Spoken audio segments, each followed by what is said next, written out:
After yesterday's post, you might be wondering what actually happened with that tow behind auger. So I'm going to fill in a little bit of the backstory, and then we'll cut to some of the video I took yesterday.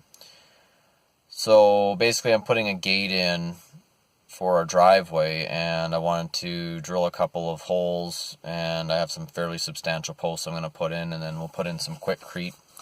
That was kind of the plan. I also have some old telephone poles on each side of the driveway.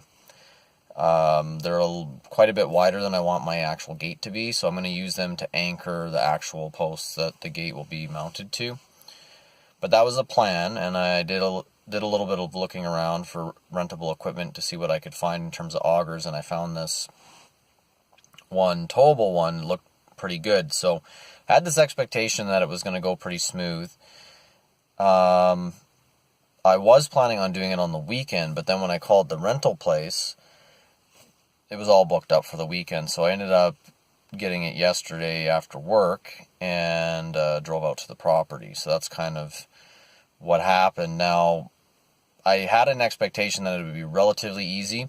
I figured it'd definitely be easier than like one of the handheld ones. You're not going to have that torquing effect, and I figured once it was set up, it'd just be basically you'd pull it down and it'd drill the hole, and that would basically be it.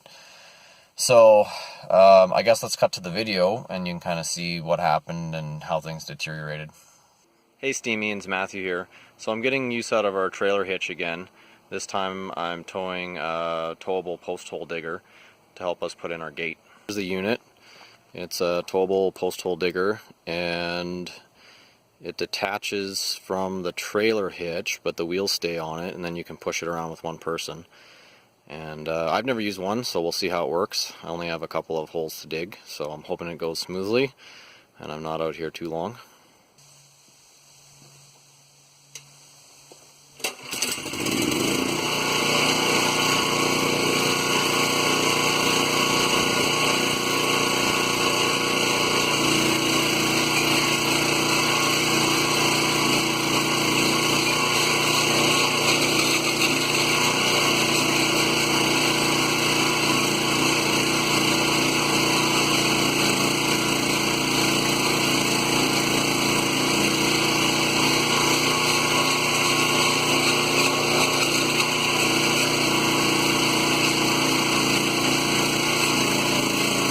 This auger was not what I thought it was. This was quite a workout. I think if you had a completely flat surface to work from, it might not be too bad, but on my driveway with the lumpy road and stuff, I was having to like shim the wheels, and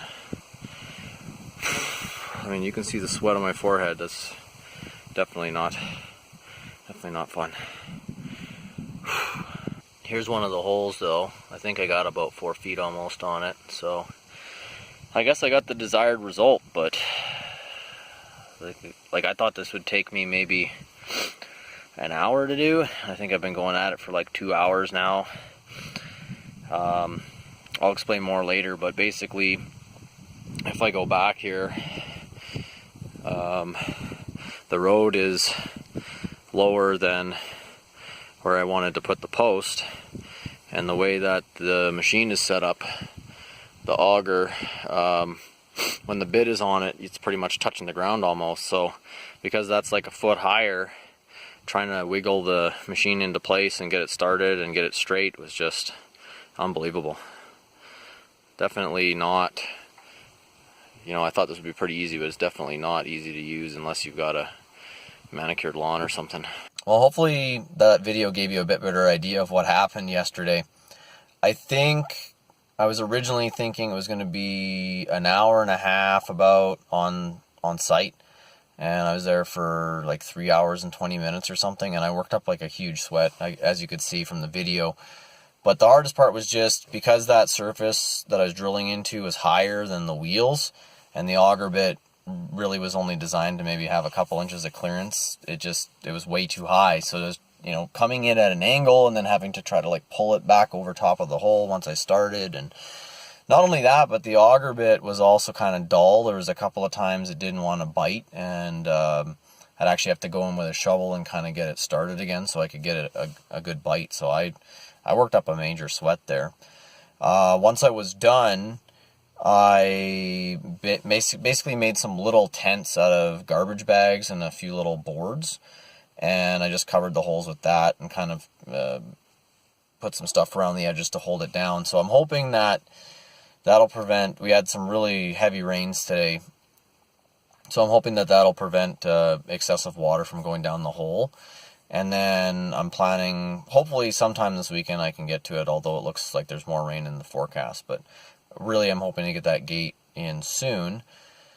And I guess the reason for the gate is twofold. Like, one, when we're actually living there, we want to have a gate so that when we're away or at night or whatever, we can kind of secure the property a little bit.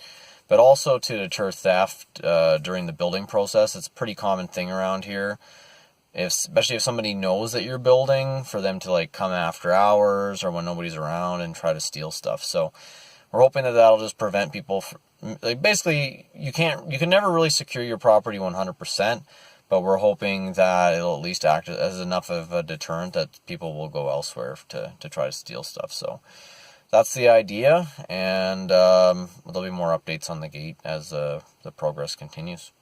Take care.